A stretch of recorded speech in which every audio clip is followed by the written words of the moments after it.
भारत बंद के दौरान कई जगहों पर आपने प्रदर्शन देखा।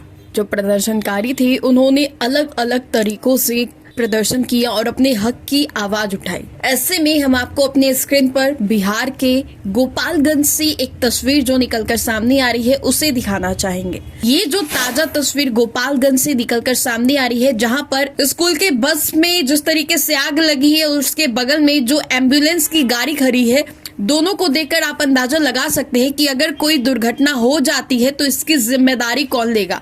जिस तरीके से इस तस्वीर को आप देख सकते हैं और अंदाजा लगाइए कि आखिरकार प्रदर्शनकारी अपने हक के लिए आवाज उठा रहे हैं, ये सही है। एक स्वतंत्र देश में सभी लोगों को अपने हक के लिए आवाज उठाने की आजादी है, लेकिन इसका मतलब ये बिल्कुल नहीं होता है कि दूसरे की आजादी में आप दखल अंदाजी करें।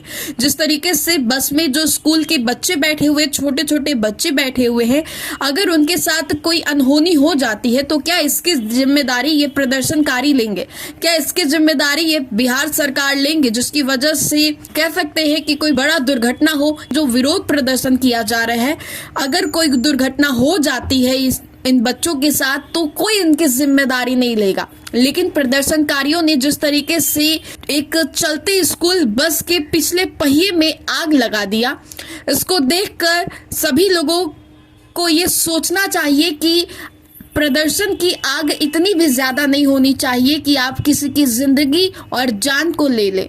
ऐसे में दो तस्वीरों के माध्यम से दो गाड़ियां दिख रही हैं, दोनों में कोई भी आम गाड़ियां नहीं है। एक तो स्कूल बस है जिसमें छोटे छोटे बच्चे स्कूल में पढ़ने वाले बच्चे हैं। वहीं दूसरी तरफ तस्वीरों के माध्यम से आप देख सकते हैं कि एक एम्बुलेंस दिखाया जा रहा है, उसमें मरीज होंगे और मरीज की स्थिति अगर बिगड़ती है और जो एम्बुलेंस वैन है उसी में अगर मरीज को कुछ हो जाता है तो फिर उसकी जवाबदेही कौन लेगा।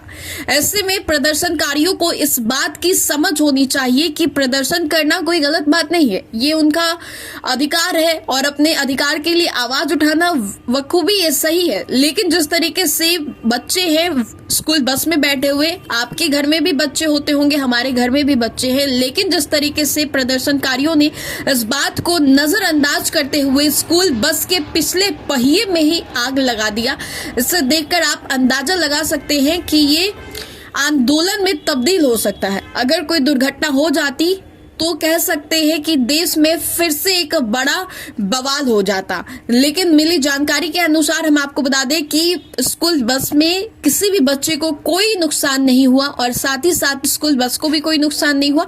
लेकिन ये समझने वाली बात है कि विरोध इतना भी ज्यादा नहीं होना चाहिए कि अपने ही देश के लोगों के हित के बारे में हम सोचना बंद कर दे। छोटे छोटे बच्चों की जान के बारे में ना सोचे, मरीज के बारे में ना सोचे। और ऐसा कहा भी जाता है कि अगर देश में कभी आपत्ति आई तो सबसे पहले बच्चों, महिलाओं, बुजुर्ग, मरीजों को बचाना चाहिए। लेकिन अगर इस तरीके से प्रदर्शनकारी लगातार प्रदर्शन करेंगे और बच्चों के साथ खास करके ऐसी दुर्घटनाएं अगर हो जाती तो जिम्मेदारी कौन लेता? ब्यूरो रिपोर्ट, देशवा न्यूज, पटना।